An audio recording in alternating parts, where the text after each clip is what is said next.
Magandang umaga ulit sa inyong lahat, mga kabrigadang Pinoy Survivor. Happy Thursday. So, second video ko na upload. Sana hindi kayo magsawa. Please like, share, and subscribe.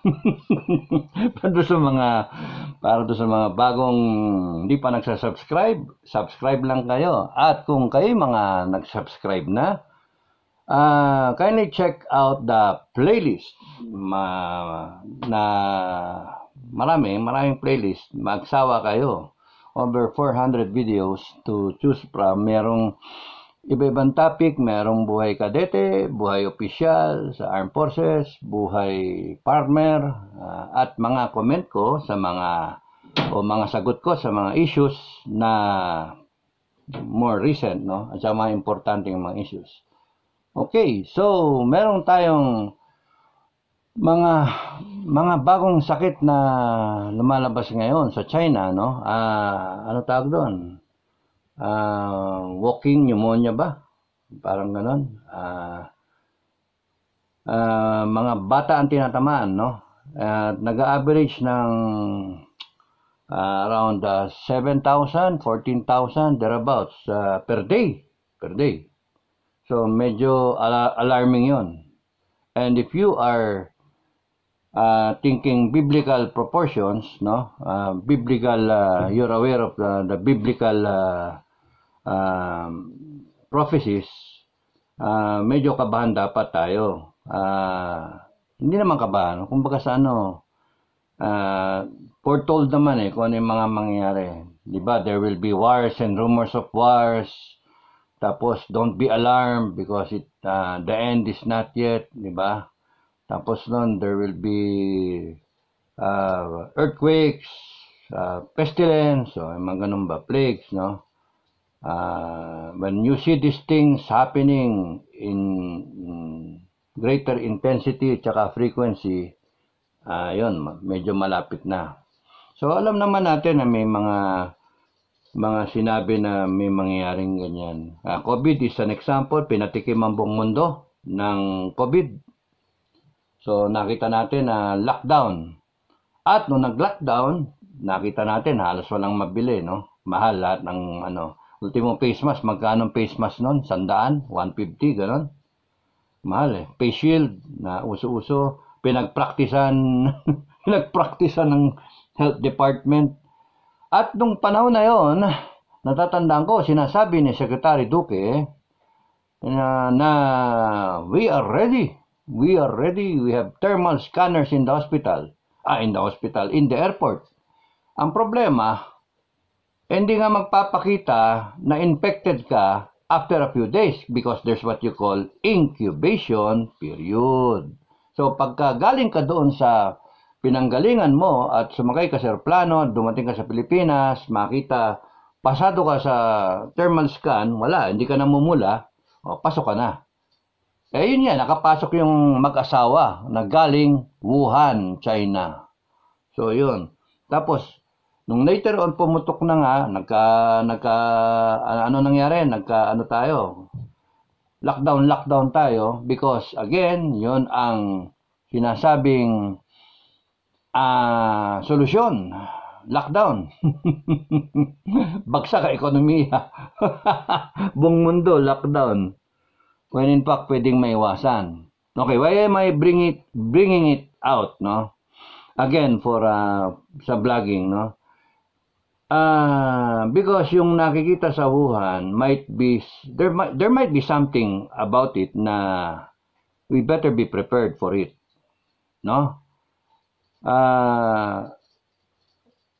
Hindi tayo pwedeng mag-lockdown ulit because yung economy nga. So either one, i-restrict yung mga galing sa China. Kaya ba natin gawin yun? Health Department, kaya bang gawin yun? OA, masyado naman reactionary. Sabi nga ni Sec Duque, baka ma-hurt ang feelings nung mga galing sa China. Ayun nga, nagkandamatay yung mga Pilipino, di ba? Na-lockdown tayo, naupakan tayo na buong mundo nga Ilan yung namatay? 8 million? May mga ganun ba? 6, 8 million? Ilan yung tinamaan? Oh. So, wouldn't it be prudent na mag-isip yung ating health department na be ready? Because alam naman natin na may incubation period, merong di katamaan. Ngayon, ang nakikita sa China, sinasabi, dinadownplay ng China, sinasabi na wala, ano lang siya, hindi siya novel virus. Yung tumatama, it's a simple flu na ganun ba. So, yun lang ang sa akin. Health Department, suriin ninyo kung ready ba tayo. Tingnan ninyo kung pwede bang i-restrict muna natin yung mga biyaheng galing China. No. Ngayon kung OA, di sige, i-put up ninyo yung mga mask again. Tama?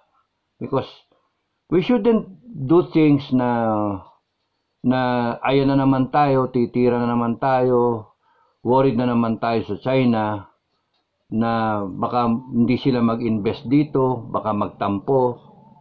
And then later on, you get away with it na may namamatay na mga Pilipino and you are there in the health department.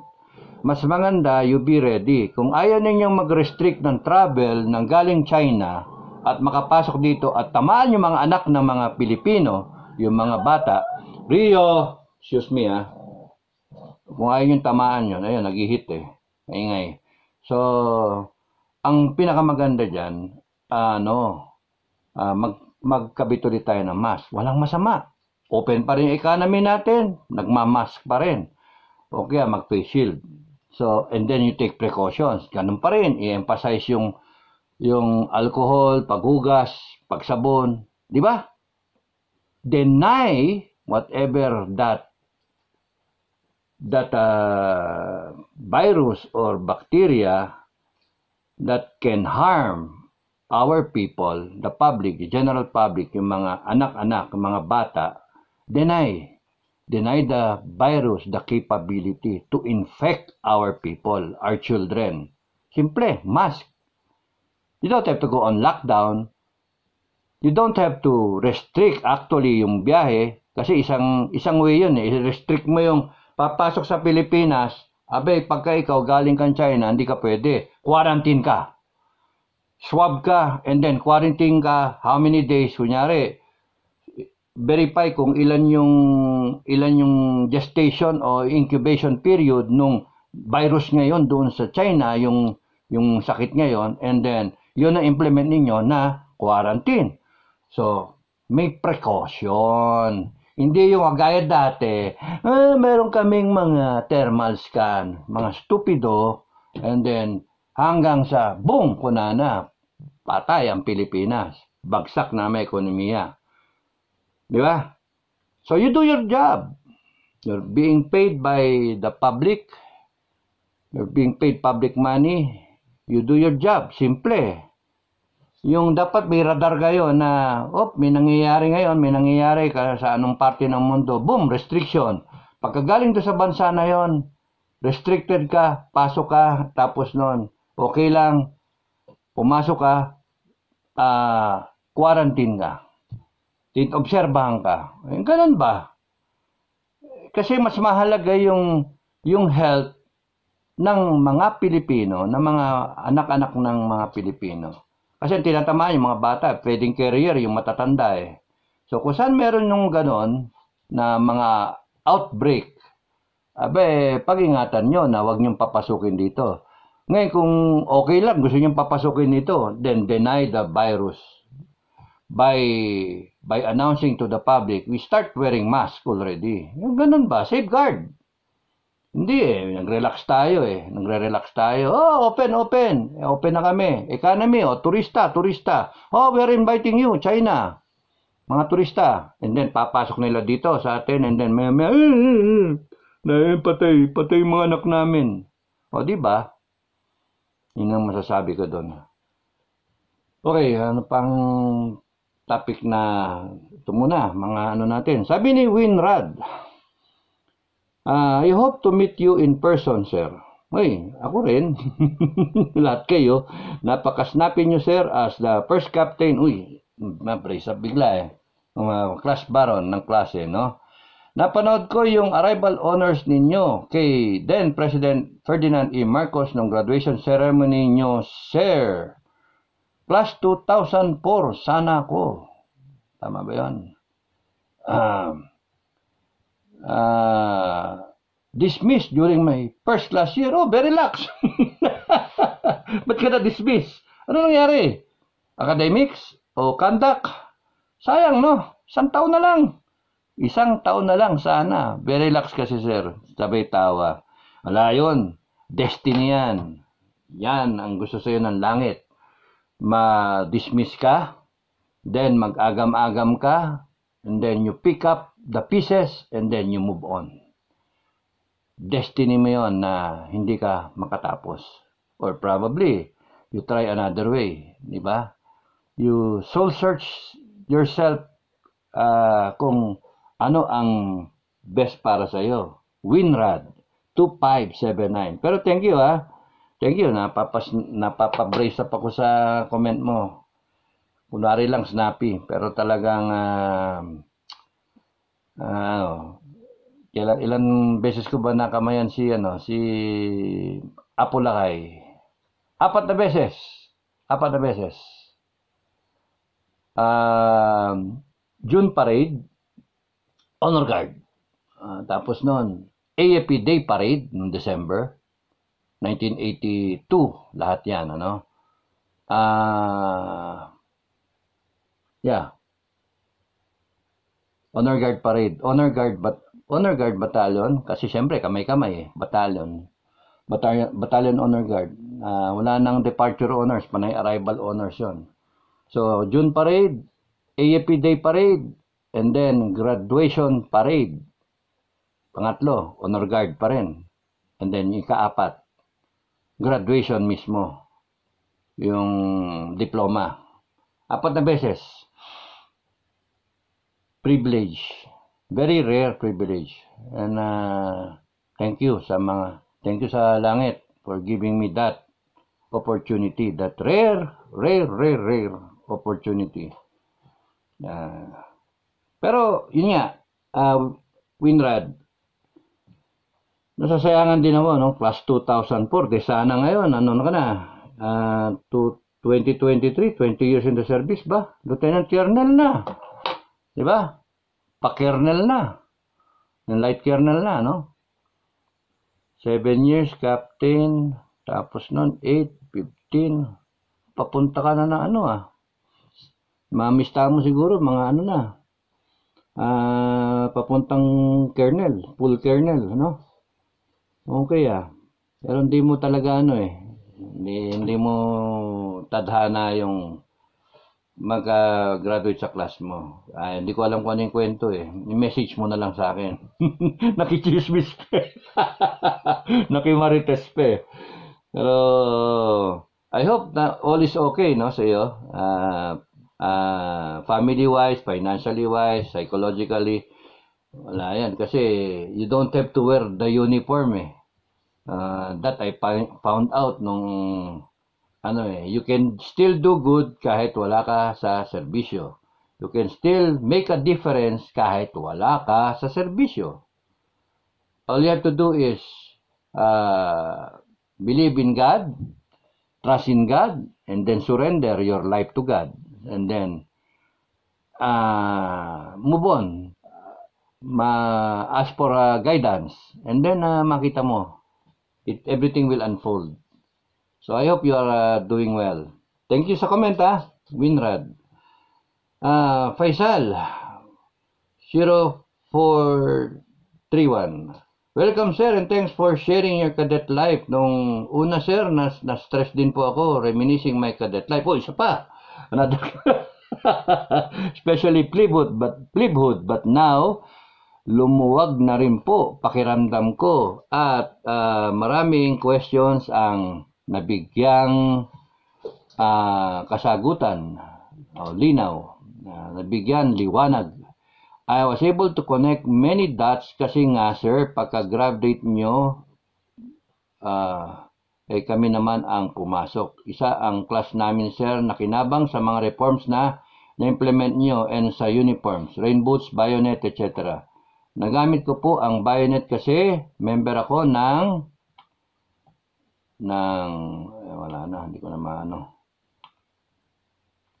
Member ako ng Honor Guard for FM nung AFP Day Parade, class 1984 sa GHQ. May pictures pa po ako till now. Sa bulahan ninyo, sir, is naging clear na sa akin what happened to me 39 years after. Wow naman, no? Ago, salamat po, sir. Maraming salamat din, Faisal. Ay, matagal na itong comment niya. Balik ako dun sa original na Thank you, sa mga comment ninyo. Okay, Winrad. Ito naman, si Witty. Nasaan na? Nawala. Si Witty Tweety. Maraming salamat, sir. Okay. Maraming salamat. Thank you rin sa mga comment nyo. Please like, share, and subscribe. At comment kayo. Pagka nagko-comment kayo, nasasapawan yung mga negative na comment. Basta walang bangayan, walang bastusan, personalan, ganon. Comment kayo, pwede kayo magsagutan, no? Basta huwag kayo magbabastusan.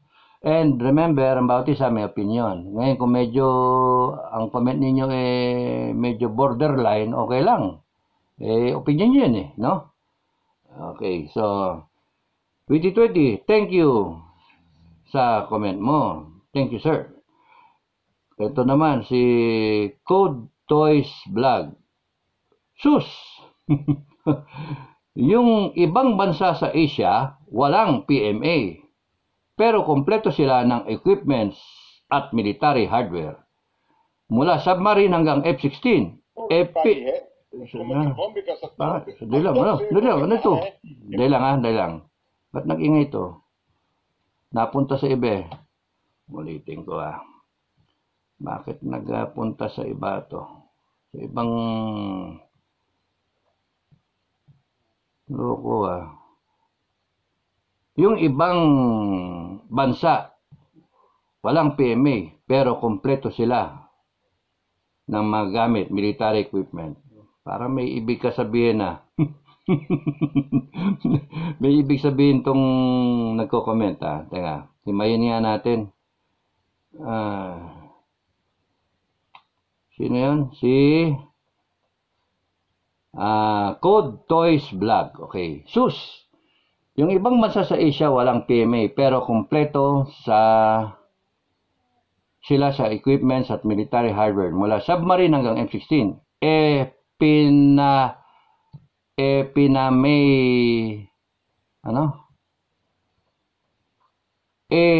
Pinamay mga at kung ano-anong pero kulelat sa Asia. Ha. Uy, inaalipusta mo kami, Huwag kayong magalit dahil totoo po yan. Totoo naman talagang wala tayong submarine pero meron na tayong binibili. Alam nyo ba? Meron na tayong incoming na submarine fleet. Nagte-training na nga ang ating mga Navy personnel para sa submarine fleet na upcoming. Halos lahat ng bansa na Asia ay kumpleto na. Halos lahat. Tayo na lang ang hindi, Pero walang silang PMA. Ano pinupuntire mo? Yung Singapore ba may PMA? Wala. Siyempre, Philippine Military Academy. Meron silang Singaporean Military Academy. Nagpapadala sila ng kadete dito sa PMA. Hindi nyo alam yun, Nagpapadala sila. Malaysia, Thailand, Singapore. Yung tatlo na yan. Nagpapadala sa atin. Vietnam. Vietnam, sinabi mo ba? Wala, di ba? Yung Vietnam. Wala ring PMA. Pero meron silang Vietnam Military Academy. Meron silang 20 plus na military institutions na pinanggagalingan. Because after a history of war with the French, war with the Americans, they decided to put up, magkaroon sila, parang bucket list. Magkaroon tayo ng Sandamakal na Military Academy para later on hindi tayo maapi ng mga bansa na yan na foreigner. They have their I think 22 military academies in Vietnam. Pero ano pinapuntire mo? Parang kasalanan ng PMA lahat ang problema. May mga PMA ba? Ilan ang submarine ng Vietnam? Aba, ewan ko. Hindi ko na i-research yun. Sana sinabi mo para obvious, nandiyan na kagad. Paperapan mo pa ako. Yung Bangladesh, may PMA ba? Wala. Pero may Bangladesh Military Academy. Ilan ang submarine ng Bangladesh? Ilan ang F-16 nila? Alam ko na pinupuntire mo. Pinas may PMA. Pero kulelat naman. Kung hindi pa naging presidente si Digong, real talk po yan. Kayo, huwag kayong mapikon. Totoo po yan. Yun ang pinupuntire mo. You are a Duterte fan. Ito gusto mo ng real talk? Bigyan talaga kita real talk Kayo, sa inyong lahat, Ba't kasalanan na ngayon ng PMA? Ba't kasalanan? Because ang PMA hanggang chief of staff lang. Swerte pa nga may DND. Ngayon, civilian pa nga yung DND natin Sige po. PMA hanggang chief of staff. Ano ba tayo? Diba? Civilian supremacy over the military. Ang mga presidente natin at mga ibang politiko natin, mataas pa dun sa ating armed forces. Sila nasusunod. Presidente ng Pilipinas na nasusunod. Pero real talk gusto mo. Panahon ni President FBR, si Tobacco, West Pointer yon. Uy, sa wakas, nagkaroon ng military man na presidente. Nagkaroon ng isang West Pointer.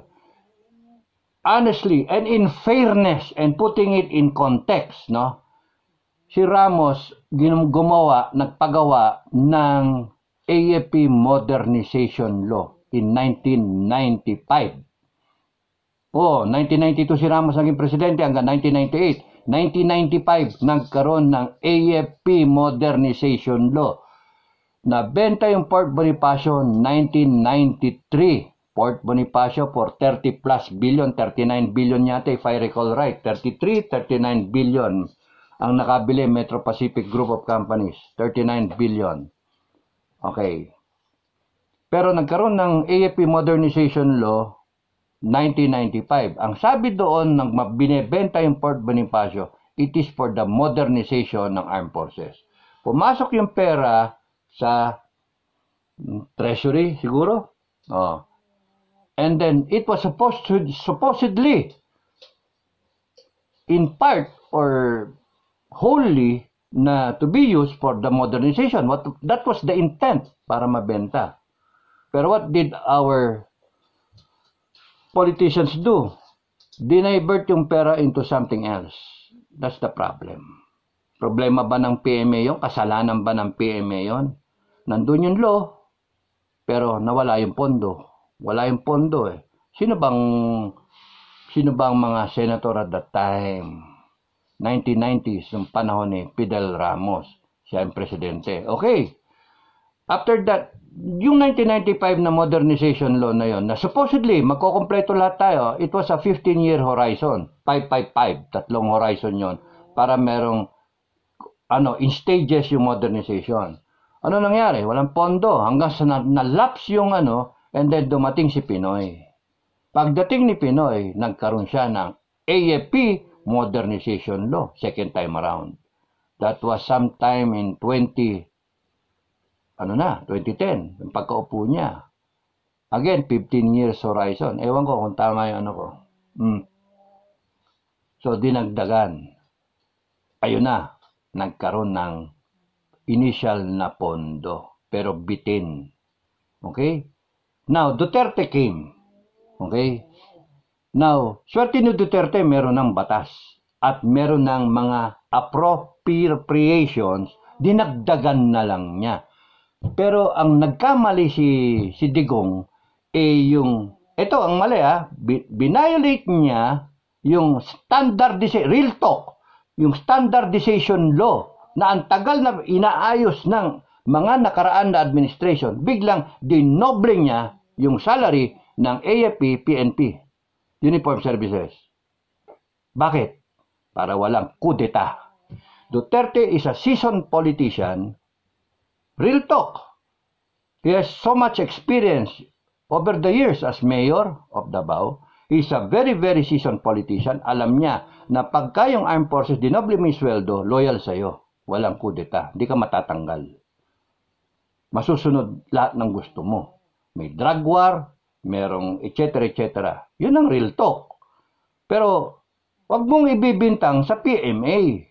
Wag kang mapipikon because mali naman yun. You're barking at the wrong tree. Kung ano may kakulangan sa armed forces natin ngayon, ang problema hindi ang PMAer. Ang problema is yung mga politiko natin, yung mga nasa Senate natin at Congress, because wala silang makuhang pondo, walang ipa-appropriate na pera because wala tayong pera talaga. Nilustay ng nilustay, wala tayong mababayar. Buti nga lang, we kept afloat because of the OFW. Yun yung real talk. And hindi nakita ng ating mga politiko, sad to say, tinanggal pa. Hindi nakita, tuloy kay sentence, hindi nakita yung urgency. When everybody else is building up, especially China, simula noong 1990s and then 1995, nagkaroon ng base doon sa Mischief Reef na mga bunker, and hindi tayo kumilos. In 1999, Estrada did something about it, nag-run aground ng isang BRP Sierra Madre. Na ngayon, problema ng China, tinik sa kanila yung BRP Sierra Madre. Na hindi, over the years, kita ninyo yung itsura ng BRP Sierra Madre, ilan sanang paint job sana yun eh. Panalo sana doon yung Ansal o kaya yung Dutch Boy o whatever, all weather, ek na pinturahan man lang ng gray. Hindi ba nakakaya yung tsura ng yung kalawang na yun? And it shows. Yun lang hindi mapondohan. Di ba? Because we have an insurgency problem, we have a separatist Muslim problem. And then bibintang mo sa academy, sa PMAer. No, we were trying to, yung mga bagay, wala ako doon, we were trying to, all these PMAers that came around, came and went, they were trying to solve problems and make things, work. Sipin mo, how will you fight a war kung ang bala mo is good for 35 days? We found out in 1987. 1987, when in an all-out war, patay ka, 35 days ka lang. Army natin. Kasalanan. Wala nga pondo wala nga pere. Saka nakakita yung bota namin, kami bumibili. Uniforme namin, kami bumibili sa dao, kami bumibili ng uniforme namin. When it has been issued. Palalayo pa tayo. Bakit tinanggal yung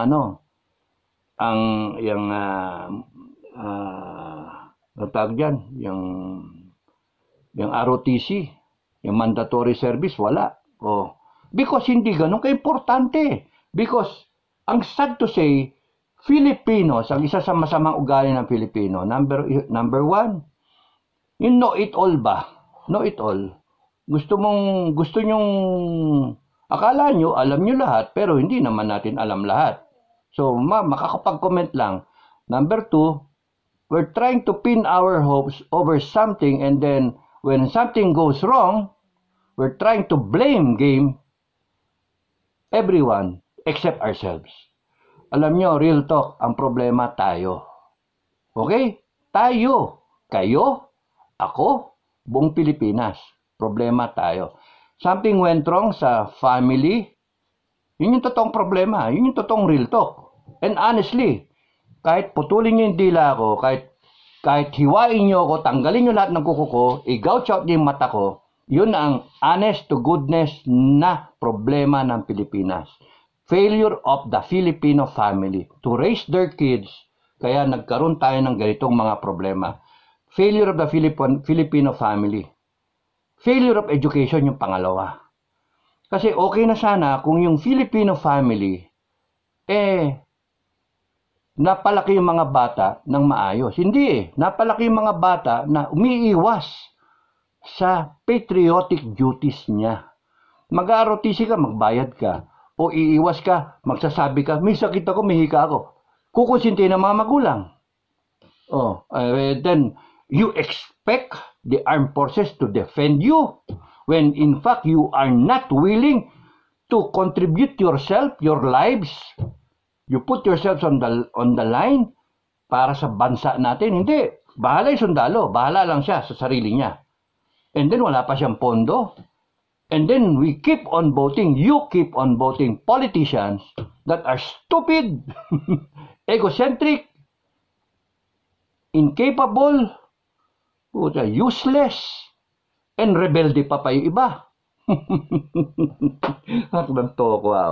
Tapos pagdating sa eskwelahan, hindi nga lang yung makita mo yung turo sa eskwelahan. Pagdating sa sinehan, makita mo nagre-reflect yung pagtinugtog yung flag, yung lupang hinirang, na hindi man lang tumayo, nakaupo lang, sisitahin mo, magalit pa sa'yo. At sarap kutusan sa ulo ng mga ganun. Why will I die for a country na ganyan ang mga citizens? Walang pakialam, di ba? Pero yun yung real talk. Yun yung totoong sad fate ng bansa natin. Kaya tayo nagkaganyan kasi tayo ang problema. We keep on voting people, kayo. You keep on voting people who are incompetent, who are corrupt, who are non-performers, who will only think of themselves, who will abuse power, and at the same time, gusto pa nila manahin ng pamilya nila hanggang sa anak nila at apo nila yung posisyon. Saan ka nakakita ng ganun? At ang Pilipino, sayaw-sayaw lang ng konti, kanta-kanta lang ng mga artista, abay, iboboto na yung tao. Anak ng tokwa yan, no? Kung sino yung sikat, kung sino yung artista, kung sino yung sino yung in na in, yun na iboboto. Kitang-kita mo naman na walang alam yung tao pero naboboto. Magiging, wala akong sinasabing pangalan. Kung sinong tamaan, good luck. Pero yun yung totoo na pangyayari. So over the years, from the Marcos regime, people power, supposed to be successful people power, bloodless revolution. 1986, how many years have we wasted? Nagmataas tayo, yung Senado natin, tanggalin yung US bases. Naapektuhan ng mga rebelde. Utak leftist eh. Anak ng toko ayan, no? Yan, bumitaw tayo sa Amerikano, umalis. Ang yabang-yabang ng Senate natin, pero kala nila sila may God intervention yun pinasabog yung bulkan uwi Amerikano. Pero binibigyan tayo ng pagkakataon ng langit that time, 1990-91, na sumabog yung pinatubo para makatayo tayo sa bansa, sa sarili natin pa. Binigyan tayo ng pagkakataon na, sige, inimbento natin yung people power na yan para makatayo tayo sa sarili natin pa. Wala Anong ginawa ng Cory administration? Wala. Sila rin. After Marcos, Cory, sila rin, or yung mga tauhan under her. Pagkatapos ni Cory, si FBR naman. Ganun din. And everyone else down the line. Pagdating kay Digong, nangako si Digong he will recover Scarborough Shoal. Hanggang ngayon, wala. Scarborough, occupied ng China. Di ba? So, every administration had its ups and downs. Hindi naman lahat masama May ups and downs. May mga mali. Pero generally, ang problem is, over the years, you're talking of 86. 86, the 14 plus 23. Ilan yun? 14, 23, 37, almost 40 years. 40 years, 4 decades of incompetence. 40 years of incompetence, of abuse, of corruption. And that's where we are right now. So, you keep on voting the same people, you keep on voting the same politicians, then, sa ano tayo pupulutin? Ako, ang posisyon ko is not the high-polluting military equipment. To hell with the jets, to hell with the fighters, to hell with the submarines and all these Navy ships, to hell with that. My priority, if I am the one in charge, my priority is to train every Filipino reservists. All 40 million, prepare them for war. That is my priority. Bakit? 40 yan, 40M. Equip them, train them. Magkano lang yun? Magkano lang yun? Kung 10,000 ang isa, times 40 million, o 400 billion. Eh yung ano nga, yung mga military equipment, 2.5 trillion pesos, kulang pa eh. Ito, 400 billion, 40 million Pilipinos. Pumatay ng tig-10 yan, 400 million yun. Ubus yung reservists ng China. Kaya nga, different perspectives, different approach, different people, different characters, different everything. So, do not blame the PMAers. Do not blame a single group of people for the problem of our country. Okay? Yun yung real talk. Huwag kang mapipikon, huwag kang magalit because yun yung totoo. The hard truth, the hard evidence is hindi kasalanan ng mga PMAer yan. Kasalanan ninyong lahat yan, mga Pilipino. Kasalanan ninyo. Huwag niyo i-blame sa, kasalanan niya ng presidente ng Pilipinas. Hindi. Kasalanan niya ng mga senador natin, hindi pinondohan. Hindi rin eh. Lahat, kasalanan natin. Lahat tayo. Failure ng pamilya. Failure ng education. Failure nating lahat. We keep on voting the same people. We keep on putting people na inis natin lahat, naglagay ng Duterte. Okay? Naglagay ng Duterte. Kailangan strongman. Tinanggal niyo yung strongman, naglagay kayo ng widow. May strongman na nga eh. Tinanggal yon because may ganyan-ganyan na, tanggalin, people power, tuwan-tuwa ng mga Pilipino. Walang niya. Nagpadala, actually, it was supposed to be coup d'etat. A change in power. Why? Because iba yung ugong-ugong kung sino yung papalit in case na mamatay yung matanda. Yun naman yun eh. Ayaw nung iba, ayaw nila yung ganun. Kaya yun, nagkaroon ng military coup d'etat or mutiny, whatever you want to call it. Pero yun. Hindi ko sasabihin iba yung history. Hindi. Kami yung player eh. Talagang nagkaroon ng matapos yun, nailagay, nagpanik. Hindi, nanalo si Cory eh. Mga Pilipino, tulungan nyo kami, tulungan nyo kayo. Father Seed, tulungan ninyo yung mga military dyan. Ayun, naging Hamas. Gumamit ng human shield. Bago mabomba yung Aguinaldo, and later on Krame, hindi mabomba kasi marami ng tao. Human shield. Unang-unang paggamit ng human shield, using civilians as human shield. Ginanggaling pala sa Pilipinas yun yung ginagawa ng Hamas ngayon. So,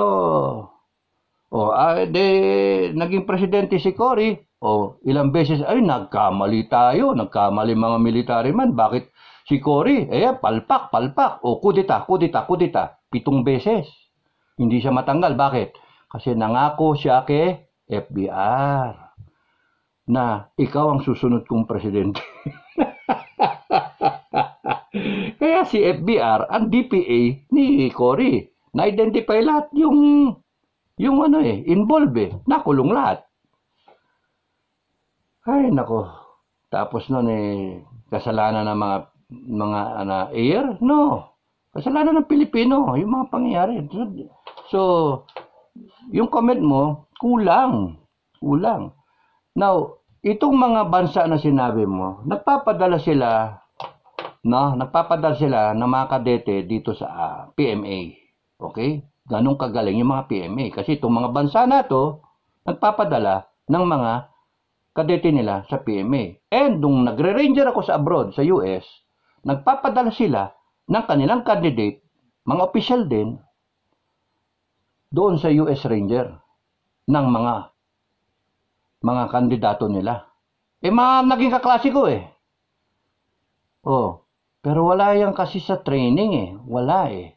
Nasa attitude niya. Kaya nga yung related to that, yung nakaraan na video, yung class crest, no?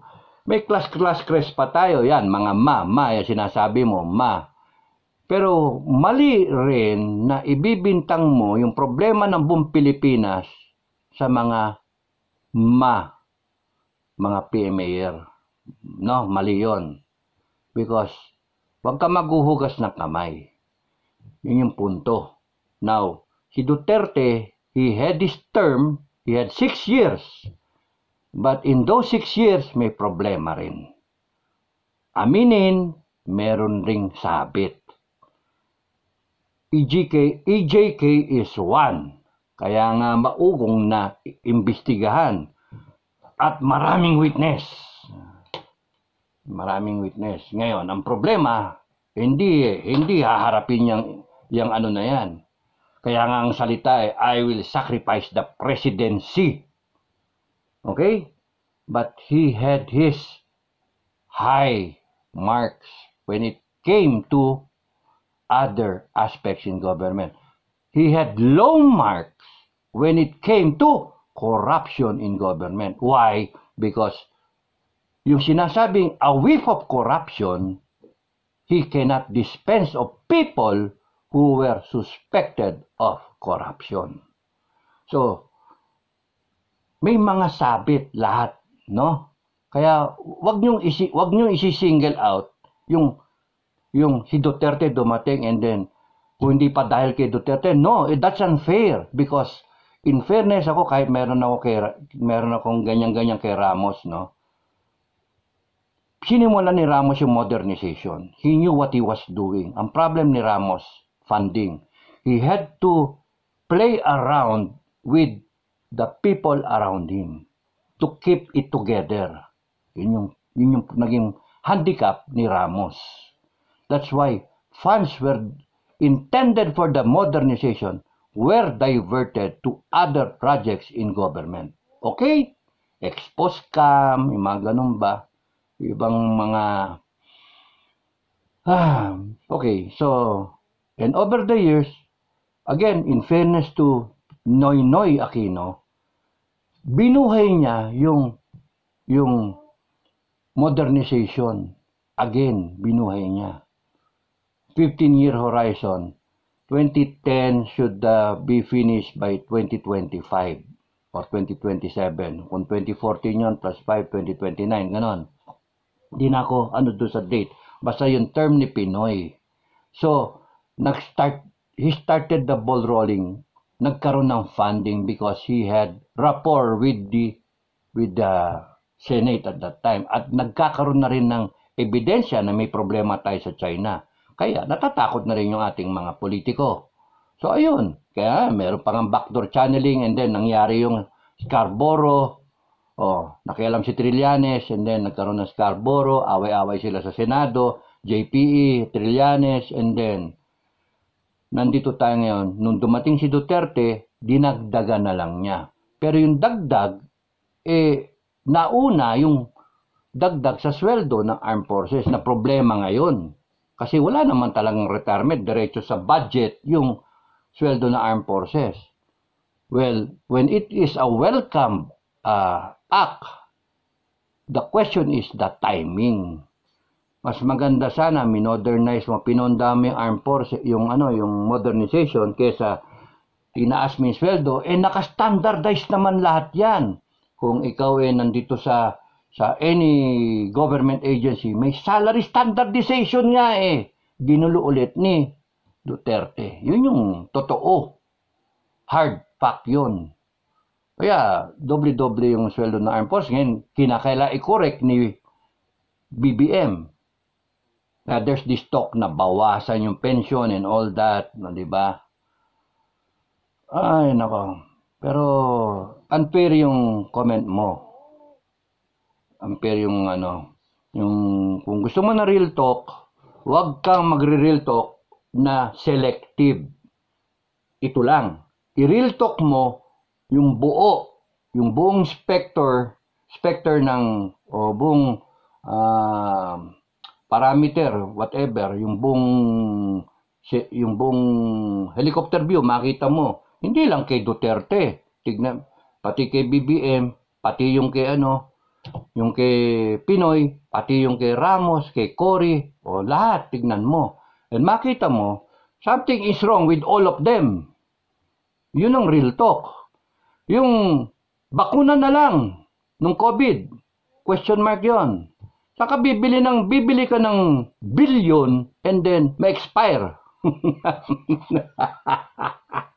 Walang yaya, no? Oh, something's wrong. And then people were not booted out. O, di ba? Something's wrong. Kasi sa akin, bitayin ko yung tao na responsable na ma-expire yung mga bakuna, bitayin ko yun. Pero ng Pilipinas, nagkaloko-loko yung bakuna, ma-expire, tarantado. Mali naman yun. So, walang lahat may problema, lahat may problema. Although I admire Digong na marami siyang naayos sa gobyerno, but not really yung modernization natin. Why? Because ang problema nga is the money, no? Ilang beses na na-postpone, ilang beses dili-dali yung ating decision makers sa pag-procure. Ilang beses tayo hindi natin kaya yan eh. Sayang, hindi natin kaya, pero yan sana maganda eh, para sa Pilipinas. Wala eh. So, doon na lang tayo, doon sa second best, next best, laging ganon. Kaya nga nauwi tayo sa FA50 eh. Ilalaban mo yung sa mga FF na yan, sa mga SU, ilalaban mo yung FA50, wala, bagsak yan. Multi-role fighter kuno. Di ba? Kaya nga Philippines is full of incompetence. Yun yung problema. Again, kung yung overview, failure ng education, failure ng family, family, then education. Because we stay more with our families and then we are separated for a while, about 8 hours in a day to go to our school. And then go back to our families. Pero yung dalawa na yun, we spend so much time in our growing up years. And doon pa lang may problema. Failure ng MPRCB. Bakit? Yung pag-screen ng mga pinapanood ng mga bata ngayon, lintik, panay mga teleseryeng kaya nga, emosyonal ang Pilipino eh. Walang yan. Pati mga Korean novela, telenovela, etc. Lahat pinapanood. Pati yung mga TikTok na yan. Diyos ko. Tapos kasalanan ng mga PMAyer. Mali. Ang pinag-usapan, modernization. Kulang tayo submarine. Walang pera. Sino ba? Kung hawak ng academy, graduates, yung pondo, walang gagawing mga build na yan. Kung meron tayong military junta, I'm sure, na kompleto natin lahat yan. From submarines to tanks to carrier, battle group, etc., rockets, whatever, radars, kompleto yan. Magtis kayo, wala kayong kalsada, wala kayong eskwelahan. Kung military, pasalamat kayo, walang junta. Pasalamat kayo, hindi mahawak ng gobyerno ng mga military natin. Pasalamat kayo. You do not know, kulang yung pagkakaalam ninyo. Because kung ang may hawak ng gobyerno natin are all these guys who were trained to prioritize what is the most important thing needed by the country in now and in the future, hindi tayo tayo number 1 sa Asia ngayon. Nako. Hindi civilian over military tayo eh. Democratic society tayo. Hindi tayo dictatorial, hindi tayo junta. So, hanggang hunta-hunta na lang ang mga makwento-kwento na lang mga sundalo natin, hanggang barbero na lang magkwentuhan sila. Yun, ratatatat, ratatatat. Uy, gumamit ng drone yung kalaban. Kung magpopol ka ng eroplano, ganun na lang gagamitin ng papel. Yan nga. Again, I would like to emphasize, wala sa military equipment yan. Nasa pagkaprepara mo ng iyong mga sundalo sa pagkabuo ng kanilang kalooban na lumaban. The willingness to fight and defend the country. That is what will count. Hindi yung numbers, no? Hindi yung ganda na equipment, no? It is in the resolve of the fighting soldiers to defend the country and its people. Yun yung mas mahalaga. Wala sa hyper. Tignan nyo US. Tignan nyo. Example. 2 carrier battle group. May nuclear submarine. May 100 ready na fighter jets na walang yan. Doon sa mismong binobomba sila. Ay nilang gamitin yung firepower. Why? Ewan ko. Tanongin nyo si Biden. Ayaw nilang gamitin. Useless yung firepower. Tingnan nyo yung China. Sila yung pinakamalaking navy sa buong mundo. Sila yung million yung armed forces. Bakit? Anong problema ang China? Ba't hindi siya Pinoproblema niya BRP Sierra Madre natin. Pinoproblema niya. Hindi siya makakilos. Pain in the neck tayo. Bakit? Ewan ko sa kanya. Tanungin niyo si President Xi. Kayang-kaya naman niyang obera ng Pilipinas. Kayang-kaya niya. Bakit hindi? Ba't hindi niya ginagawa? Ewan ko dun. Ba't ko, yun? Basta ang alam ko, pagka lumusob yan,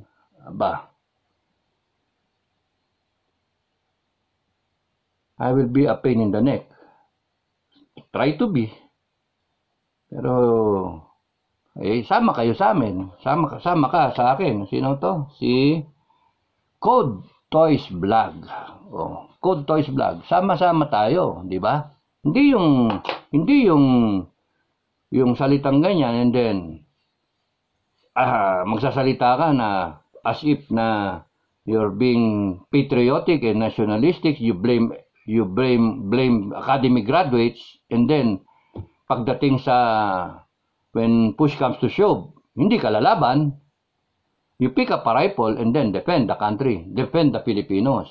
Hindi yung ganun-ganun tayo, hindi yung lip service. Di ba? So, I would suggest na pagka you try to research. Sabi ko nga meron din silang mga sarili nilang academy. Ang problem sa kanila, hindi nga problema sa kanila. Sa kanila, may mga corruption din naman Kaya nga lang, siguro, nag-develop yung kanilang nationalism better than ours. Yun yung Kasi, mula kay Marcos, supposed to be February Revolution, kay Marcos nga, may bagong silang New Society, di ba? Tapos, pagdating ng kay Cory, yung kinakanta. Walang yan. Akala natin, okay na Hindi. We rotted 40 years. 40 years. And we're still trying to determine where we are going. Buti na lang nandiyan yung mga OFW. Hindi, talagang yari tayo. Kaya,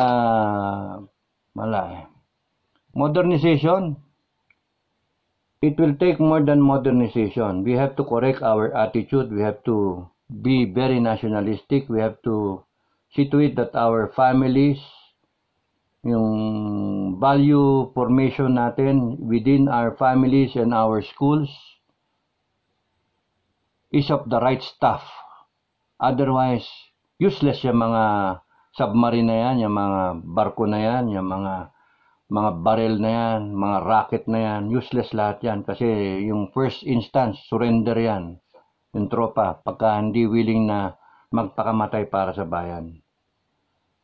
Lumaban niya yung mga Andres Bonifacio and the likes kahit itak lang Lumaban nga sila Si Lapu-Lapu nga lumaban na bolo lang at saka yung spear Kalaban yung mga dibaril na Espanyol Pinatay niya si Magellan Kaya nga, it's the resolve. Diba? The willingness to sacrifice one's life for a better cause, no? Kaya nga hindi yan nasusukat sa completeness ng military equipment. That is my position. Hindi ako naiinggit sa ibang bansa na kompleto sila. You know why? Because kahit kompleto ka ngayon at hindi mo sinustain, maluluma rin yung mga gamit mo. That's why ako ang posisyon ko nga, sabi ko nga, is to train the Filipinos, the reservists, because hindi naluluma yon. Your know-how can be passed on to the next generation of Filipinos. Okay? So, yun, I rest my case. Ay, nako. Huwag mo sisisihin yung mga ikaw naman Cold Toys Vlog. Sisisihin mo pa. At saka ang ano ko kay Duterte, okay nga sana si Duterte kaya nga lang nagpaibot siya sa China and then pinapayagan niya magkaroon ng lintik na problema natin ngayon yung mga mga pogo, pinayagan nila na pinayagan yung mga pogo na problema natin yan kasi mga pogo ngayon, paano yung mga Chinese PLA yan? Paano ngayon? Tapos nun, yung Scarborough, hindi naman natin nakuha, hindi naman natin kinuha. Hindi naman tayo lumaban sa China na, sige, nakipagkaibigan tayo sa China, gawa ni Duterte, bakit hindi naman naayos na, wag kayong ganito. Hindi, lumakas ang loob ng China. Kasi nakita niya, takot tayo. Kasi ganun yung salita ng ating mga politiko. Okay? Yung armed forces natin, hindi makakilos. Sinasabi ng armed forces natin noon na magiging problema yung mga tinatayong bases na yan. Hindi kumilos yung panahon ni Pinoy. Panahon naman ni Digong, sinasabi ng mga armed forces natin, magiging problema yan. Wala pa rin. At ngayon, kahit pagka hindi nakikinig yung BBM administration, mas malaking problema yan. So, sino ba talaga may kasalanan? Again, balik ako Hindi sila, hindi yung mga nakuupong presidente kasi binoto lang natin sila. Lahat ng politiko na yan, binoto natin sila. Bakit mali yung binoboto natin? Kasi nga, failure ng ating pamilya at ng ating education sa tamang pag-iisip. Kaya mali-mali ang ating nilalagay sa posisyon. Okay? So, yun yung sakit ng ulo. Ryan Luis, thank you Coach Toys Vlog sa comment mo, At pasensya ka na, ikaw ang wag mapipikon. Ryan Luis commented, a blessed day to everyone sir, my vote goes to. Okay, hindi ko nasabihin. El Fernandez, dami ko natutunan sa inyo sir. Maraming salamat. Hopefully, tuloy-tuloy lang. Lubura, 1973, tingin ko po after ng mga joint patrols is interdiction and sinking of dark vessels which doesn't have legal status in a rules-based order. Ang problema, Luburan, is kahit anong forma ng Pilipinas with our allies, Ang problema is, are we willing to escalate? Are we willing to use force? Sipin mo yung nandyan na yung US, nandyan yung Australia, nandyan yung Japan, nandyan yung South Korea, and British, nandyan din. Joint patrols. Ano supposed to be message doon? Deterrence. Pero bakit ganun pa rin yung China?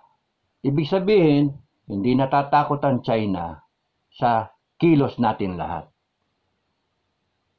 I would rather na tayo on our own, tinayuan natin yan. Sige, blakayan tayo, lubog tayo, o kaya inupakan tayo. So what? Ngayon. Pero pinakita ko, tumayo ako on my own. alam niyo kulang, mga guys, no? I'll try to blog about it sa susunod. There are so many indications or so many proof in the Bible, and I can say so much proof in my life that God really exists. Ang problem sa atin, we are a Christian country, and we lack, definitely, embarrassingly, we lack the faith to do things na with the guidance of God. Yun yung problem. Alam nyo, hindi, yung kwento nung kay Jericho, na hindi na-conquer yung walls of Jericho kasi nga mataas eh. And then the biblical story is that Jericho was told by God na umikot kayo 7 times yata around it, nagsasalita kayo, and then all that. Never before conquered yung Jericho because it's a walled city, no? Grabe yun, no? Oh, and then nag-crumble yung wall because the vibration worked against the cemented or whatever hard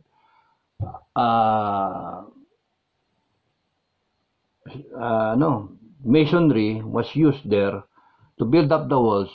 Yung ikot ng Israelites dun sa Jericho, nag-crumble, and then yung vibration, and then yung sound waves all around, naapektuhan yung pinaka strength of materials nung pinaka wall ng Jericho, nag-crumble. Imagine, na-conquer. So, if God is with the Philippines, because we are a Christian nation, well, majority, mga 90%, a Christian nation, 86-90%. Why are we so afraid of China, who is not a Christian nation, who is oppressive of Christians? Yun yung we lack the faith. And we are trying to convince ourselves na kinakailangan natin ng barko, kinakailangan natin ng submarine, kailangan natin ng mga jet. Isa lang kailangan natin, paniniwala sa Diyos. Yun lang ang kailangan natin. I'm not trying to be a pastor or pero I have proven in my life na even if the odds are against you, remember yung vlog ko, 5 pulis. Nag-iisa ako, wala akong baril, may baril sila. Surrender sila sa akin. Yung NPA na pagkarami-rami, kukunti kami. Wala nangyari sa akin. Yung baril kundi pumutok. Di ba? Maraming signs, maraming pangyayari sa buhay na ako mismo can attest na nandiyan si God na binabantayan tayo. Promise nga niya, tumawag ka lang eh. Kaya nga nung nasaksak ako dito, video 1, no? Video number 1. Nasaksak ako, 1 and 2. Nasaksak ako dito, and then, binunot ko, gumaganyan yung dugo, and then, in-invoke ko yung promise ni God. You just call on me. Tinawag ko, and then sabi ko, you can heal me. Lord, yung kamay ko, kunwari, kamay mo, hahawakan ko yung sugat dito, at saka dito, tumagos eh. And then, okay na ako. Ayun. So, yun ang kulang natin. Hindi weapons. Kulang natin, pananalig sa Diyos. So, hanggang doon na lang ako.